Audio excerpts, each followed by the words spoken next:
Polypede Works here, coming to you once again with One Piece chapter 1153 entitled The Birth of Loki. We now have 37 entries in the Yamato cover story, just as many as the Capone Beige cover story, and we are not done yet.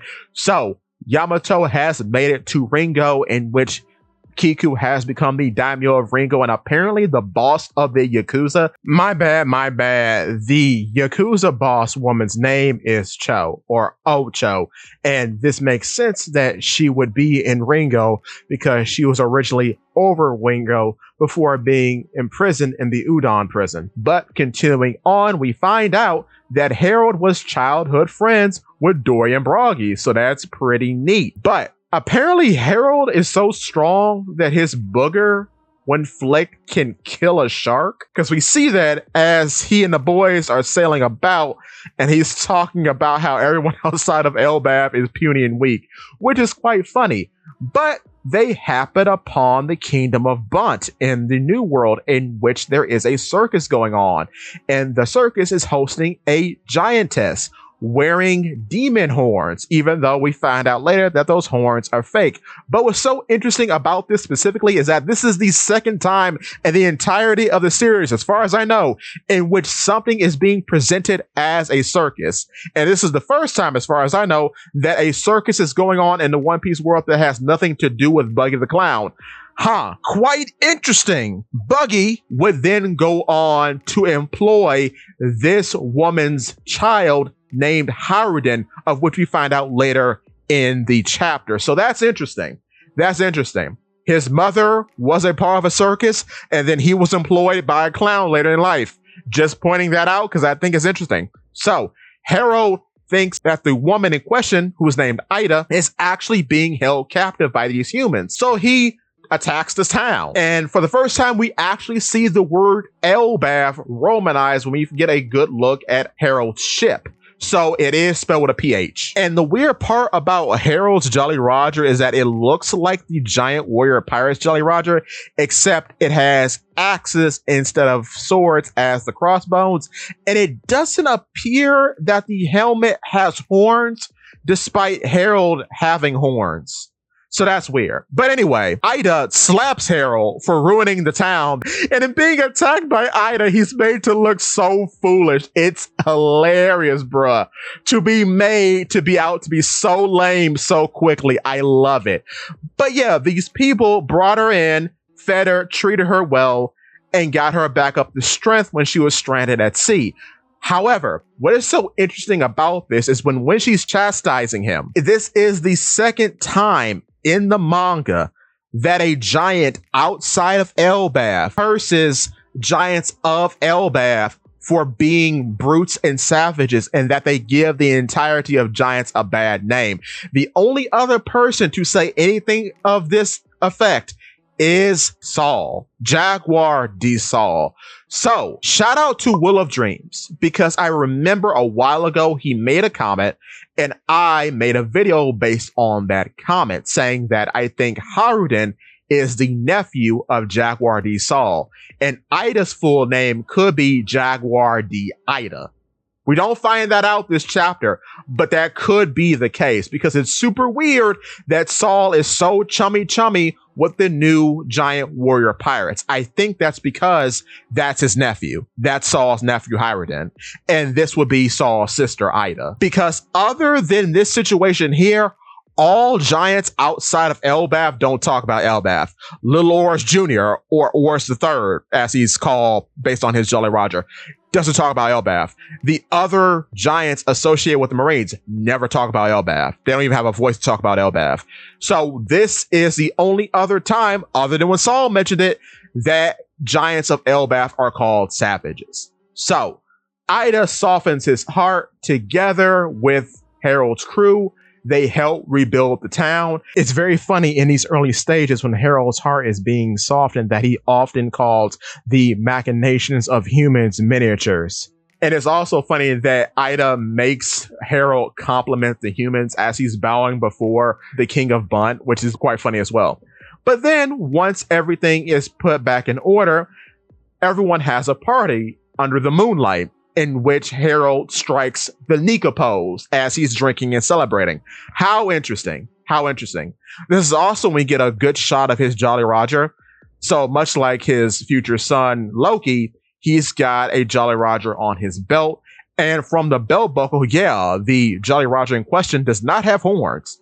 It has these 3 marks between the crossing axes, but no horns. How interesting, how interesting. But yes, then it seems as though he and Ida go around the world. They meet some tribes people. I don't know what island this is. It seems very tropical though. And yeah, she softens his heart and makes him like humans. But we also learn that she is from an island called Samawani Island in the South Blue. What is so interesting about this is that Saul is from the South Blue, guys. Oh boy, Will of Dreams might have been right.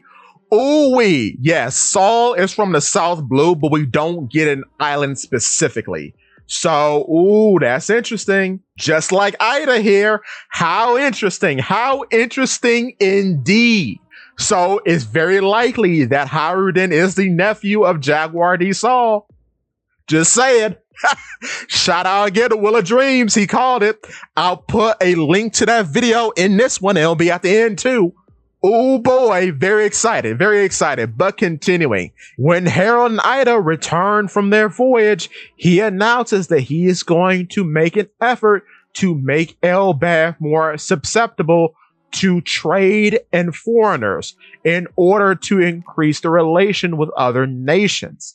This is a big uproar, and while he's talking, Broggy and Dory are brought up, and he says, well, along my travels, I have learned to respect humans, and Broggy and Dory have always been unusual, as they have always been honorable towards humans as well. So that puts everybody on the path to getting along with what he wants to do. And then we just have this whole big montage of him learning how to be a diplomat, which is very interesting because we see beforehand he was scum. But upon coming back to ELBAPH, he wants to marry Ida officially. However, he cannot because Ida is not from ELBAPH, so the elders forbid it. But then he takes on a proper wife by the name of Istrid, who does have ancient giant's blood, which is very interesting. But to continue, yes, so Astrid moves in. She becomes the queen of ELBAPH because she has ancient giant blood, even though she doesn't have horns. So that seems like a lie. I don't know what that's about. But yeah. But as a sign of their union, at least that's what I'm gathering, she gives Harold a 8-legged horse named Ashura. This is a take off of the Salfenir. I'll put its name up. I know I butchered that. It is the child of Loki in Norse mythology. So it's funny that this Norse mythology inspired horse is named after a demon from Hinduism and Buddhism. Because Ashura is the thing that Zoro does, and that's from Hinduism and Buddhism. So, yeah, and it's weird, too, that we know later on, once Loki matures, he kills this horse. So it's quite interesting that in Norse mythology, Loki births an 8-legged horse, but here in One Piece, Loki killed the same horse. But continuing on, Harold continues to make relations with nations around the world. He has been to Fishman Island and has met the prince by the name of Neptune, which makes sense because around this time, which is 70-ish years ago, I believe, yeah, either Neptune's a baby or he's a child. And he also shares ELBAPHian navigation techniques because apparently they navigate by using the North Star or the Pole Star. So that's pretty neat. That's pretty neat. But soon afterward, 63 years ago, Loki is born, and Astrid lays eyes upon her son's face, and he's a freak! He has slit eyes and black sclera. He looks like a demon. I wonder, is his strain of ancient giant DNA purer than anyone else's? Is it purer than Ors's? Because Ors could still be quite recent. We don't have a good metric on it. Because I think Ors existed 900 years ago. That still could be too recent. I don't know. But I also talked about that in another video in which that could not be true. That could not be true. We don't know, because Ors that we meet in Thriller Bark could not be Ors the first. That could be Ors the second, because we never find out who Ors the second is. All we know is that Ors Jr. is Ors the third. So I don't know, bro, what this means. And Astrid is terrified. She thinks the child is cursed and actually throws the child from ELBAPH into the underworld, giving me some Emperor's New Groove vibes. That's crazy. Crazy work. Throws a baby down into the tundra below. Oh my goodness. This also reminds me of Katakuri, because he too had a bit of a deformity from his overeating, in which his jaw split open so he looked like a pelican eel. This reminds me of that, which is very funny because there's a lot of similarities between Katakuri and Loki. So I don't know. But my goodness, when he takes the blindfold off in the present, is going to be something. The reason why he's crazy now as an adult is because he never had his mother's love, which is, man, that's rough. That's rough, bruh. Apparently, Astrid is just cursing the child's existence and is going back to her village because she's so distraught. Like the beast that Loki is, giving me too some Odin vibes. I just released a video about how similar Odin and Loki were. But yeah, Loki, much like how Odin was portrayed to be a menace as a child, is, as a baby, is clawing his way out of the underworld. What a beast. So from birth, he was an actual monster. However, this soon led to Astrid's death, and apparently when trying to make relations with the world government, Harold was not successful, which is very interesting for what could come later. Haruden, too, finds out that he has a little brother, and his mother tries to warm him up to the idea, but he's like, well, if it's not a child of yours, Mom, I want nothing to do with him. And that's sweet. He's a mama's boy. I like that. That's cute. That's very good. And might I just say, Ida's adorable. I like her. So Haruden's getting more characterization. I like that a lot because he, as well as his entire crew, have been being built up slowly since the pre-time skip, actually. Because remember, Stanton was the giant that was imprisoned with Rayleigh way back in Sabaody Archipelago. And of course, Haruden's character has been building since Dressrosa. So it's very, very cool to see all this being built up over time. However, my thoughts turn to Loki. And I saw this on a TikTok video, and it's very true. Loki has been rejected by his mother, rejected by his country, rejected by Zebek, rejected by Lola, and is now being rejected by his brother for something he did not even do. However, the only two people in his life who wanted him to be a part of their world, apparently, were his father, Harold, of whom he's being accused of killing, and that is not true, and now Luffy, because Luffy never thought he was a bad guy and has even asked him to join his crew. So it really does put things into perspective. However, I do think when Loki's eyes are inevitably revealed in the present, those who view them, particularly the Straw Hat Pirates at the time, so probably just Luffy, Sanji, and Zoro, when they see how he really looks, they all get starry-eyed and think he looks really, really cool. And that causes him to blush and look away. And I think that would be a great moment. However, with this being said, I wonder if Loki is going to be the catalyst to make Luffy reject Shanks, because that's been on the table a few odd times during this arc.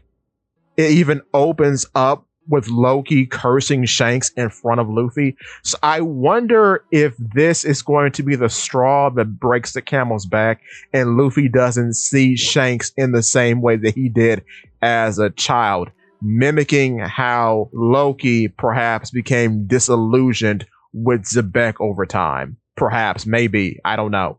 But it's an interesting thought to think about.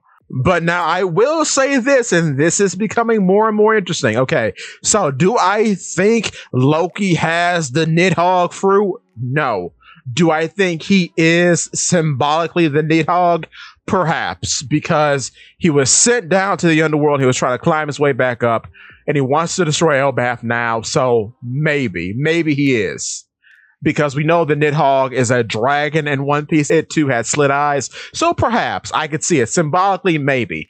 Now, I do think, however, that Loki has some sort of canonical version of the mini fruit, and I did a video on that. And the reason why I'm thinking that even more so now is because in the flashback that we're in now with Harold, size comes up a lot. Even Ida says, you were just born big. You rolled the dice and got lucky.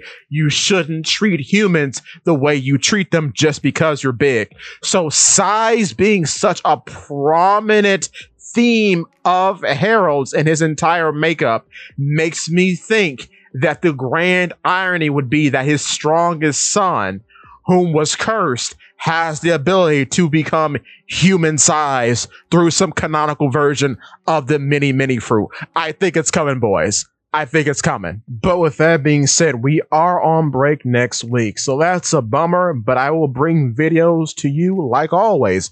With that being said, give me your thoughts and tell your friends about Polypede.